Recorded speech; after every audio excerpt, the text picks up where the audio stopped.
Welcome to the 2020 Greensteading Summit, presented by the Green Dream Project.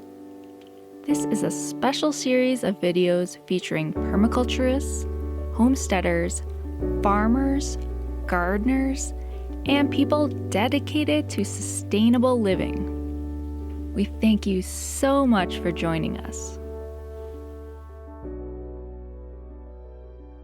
Hello everyone, we're Jack and Jackie from the Mindful Homestead.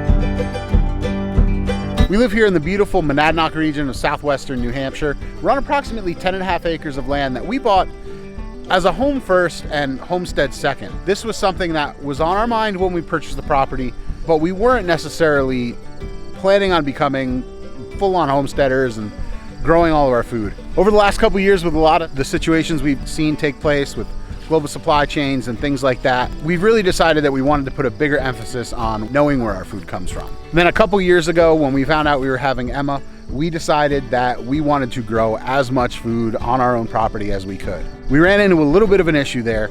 The problem being that we didn't purchase 10 acres of perfect pasture land. The land that we purchased was heavily wooded. It's a lot of softwoods, it's a lot of hardwoods, there's a couple different stands. And while it was great for deer hunting, it wasn't necessarily the land that you would have chosen if you wanted to start a homestead because it had a lack of pasture. That meant no cows, no sheep. Maybe we could have had goats, but we'd be running them in the woods. It wouldn't necessarily be on open grass where they could browse. So it presented a few problems. That meant we had to get a little bit creative about how we were going to do things. Not having pasture and all of a sudden wanting to grow animals for food, it gets really tricky. Now, Jackie's a therapist by trade, and one of the tools that she uses is mindfulness in working with her clients. Tell me if I'm saying anything stupid or that you don't want me to put in a video.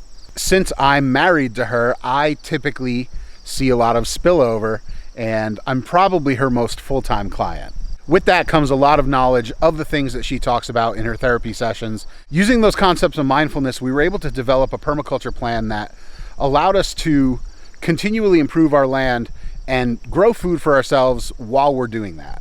However, since I'm not the therapist, I'm going to let Jackie explain a little bit about mindfulness and how it applies in a homesteading setting and how you can use it too to figure out what design works best for your homestead. So what is mindfulness? Mindfulness is intentionally being aware to the present moment. It's being an observer of your environment.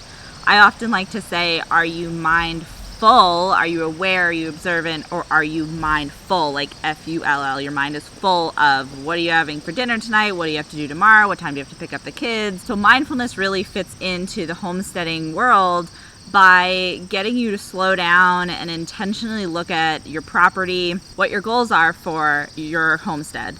We've used mindfulness pretty successfully in our homestead by really taking a look at what we had available to us and then also understanding what's going to grow in our zone and the climate that we have. So mindfulness was a huge component to building our homestead because the property that we bought, although it's 10 acres and it's beautiful, it really wasn't the perfect piece of property that you would have looked for when buying a property specifically for homesteading. It's pretty well, covered with forest and not a lot of pasture. So that meant that we really weren't looking at animals that were going to need pasture, and we really had to tailor what we were going to bring onto our homestead based on what we had. So when we decided to get into homesteading, the first animal we brought onto our property were chickens. Like most homesteaders, they're probably your easiest to get into.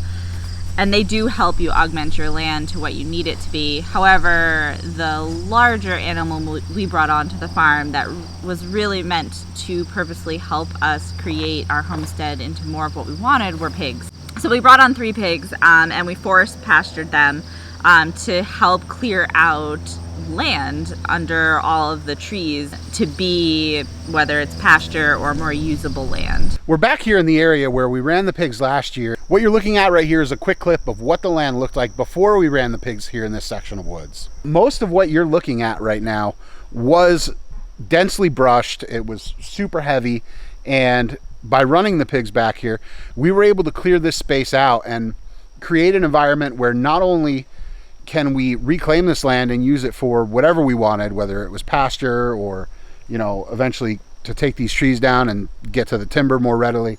But the big thing was we created a naturally cleared out wooded area where if we want to plant other trees in here, such as apple trees or chestnut trees, we can do that. There's a little bit of a patch right here where there's actually tomato plants growing, and that's from at the tail end of the season. We had a bunch of extra tomatoes and green tomatoes from the garden that we couldn't eat or just weren't going to get to, or they had fallen off, and we threw them to the pigs to let them eat it, and lo and behold, the pigs pooped them out, and we have tomato plants growing back here.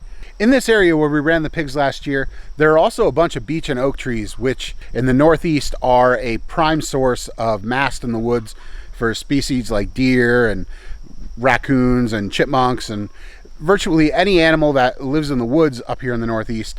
They're able to take advantage of that source of food in the fall time. What's nice about this, and where mindfulness plays into it, is that because we knew that those species of trees were present in this stand, we were able to put the pigs in here, and they were able to use a natural food source to supplement what we were feeding them. The area we had them in was not big enough to run them 100% on that food source. However, it did provide a natural alternative to the food that we were putting out. We reduced our grain costs a little bit. If we weren't mindful of knowing that they were here, we would have never been able to take advantage of that. Not only that is something good to think about from a permaculture standpoint and designing your homestead around the natural resources that are available, the other nice part of it is that you're being a lot more self-reliant and self-sufficient. Part of everyone out there who's trying to build a homestead is you want to step away from being reliant on others and needing things from the grocery store or the feed store, things like that. By relying on this food source, we were able to not have as big of a commitment. If we really needed to, even, we could have made the pigs area much larger. If we were looking primarily from a survival standpoint and needing strictly to put food in the freezer, there's plenty of mast out on our land for the pigs to be able to survive. So here we are standing in the blazing sun outside this year's pig enclosure, or the first of it. We're doing a few different rotations with this year's pigs. We've got 6 of them this year as opposed to last year's 3. And right now we're using them to clear out this space behind me, which used to all be wild low bush blueberry. We waited to put them in here until the blueberries were out, and there were tons of blueberries on the bushes, which were great because as soon as we turned the pigs loose into it, they annihilated them and really had a feast of blueberries. The benefit to doing it this way is after the pigs have cleared this out, we can come through next year and we can plant commercial varieties of blueberry in there that are going to give us more food than the low bush blueberries that were there originally. While wild blueberries are great and taste awesome, there's tons of them on our property, and in reality, because of how hard they are to harvest, it's not necessarily the best thing for us. So it's a win-win situation from a permaculture standpoint. The pigs get to eat the blueberries that are in here, we get to eat the bacon, and then we get to plant more blueberries in here that provide us a better level of food than what was here originally. This ties in a lot to the idea of having a food forest, which is not necessarily something that we're doing right here, but let me take you down to where we are planning to do a little bit of a food forest on the property. I'm currently standing in the area that we are going to be putting our meat chickens this year. So we chose to put our meat chickens here this year because our long-term plan for this area is to create it into a food forest. So with having the chickens here this year, it will provide a lot of wonderful fertilization to this area of the lawn. And then in future years, we'll start to plant different types of trees that will then provide us and our animals with food. The reason why we've chosen to eventually do chestnut trees specifically is because they can produce per tree 150 pounds of chestnuts, which are then edible for not only our family, but also our livestock, specifically our pigs. The coolest thing about planting a food forest is that not only are we going to be feeding our animals from it, but the animals that we feed, we're actually using to clear the land. The chickens that we're running in this area this fall are going to fertilize the food forest area in preparation for planting next year. And then the area that I showed you that we have this year's pigs on, next year we're going to run our chickens in there. Chickens are really good at scratching up the surface. They keep any new growth from coming up too far. And they're actually really good at flattening things out too, the pigs are coming in and they're rooting and it's going to be really lumpy, but then the chickens will come in and their lighter duty scratching, if you will make it a little bit flatter so that we can go in and put a cover crop down and eventually decide what we want to do with that. For now, because of how wooded we are, we did have to build raised beds out back, and that's where we're raising a lot of our veggies. For us, we're not at a point yet where we can really have the raging garden that we'd like, just because we don't have the space for it. The stand of trees that you see behind me is eventually going to get cleared out. One day we're going to run pigs in that, possibly even next year's batch, and we'll be able to get in there with a chainsaw afterwards, really clear that out, and I'd like to just have a huge garden that runs essentially all the way down our driveway. Look at that beard glow with the sun behind me. The biggest thing you could take away from this video, if you only pull a little bit from it, is that this sort of thing is going to look different for everybody out there, whether you're homesteading on 1 acre in the city or whether you're homesteading on a 120 acre ranch out in the middle of the western part of the United States. We sat back and we used the concept of mindfulness to take a good look at what we were able to do and how we could efficiently change our land while still producing food for ourselves. Whether you're working in the garden and keeping an eye on things and looking out for possibly a new pest or new signs of a problem that you might have there, whether it's fungus or bugs or whatever, or if you're just keeping an eye on your animals and you're making sure that, hey, something's not looking right, you know, that animal's acting fishy. These are all concepts of mindfulness, and just as they can be applied to your standard homesteading setup when you already have animals or you already have a garden planted, you can take those same concepts and apply them to the design of a permaculture setup for you. Look to see what's available, look to see what's already growing on your property and what plants will do well in conjunction with those plants. And if you need to augment your property or you need to change things up, think about what you can do, what animals would work well in helping you get to that change.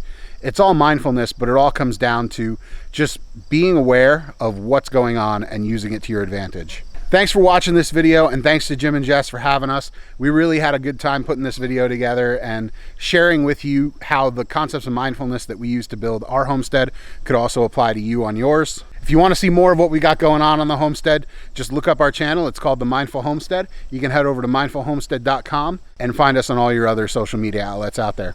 Thanks for watching, everybody, and have a great day. Bye.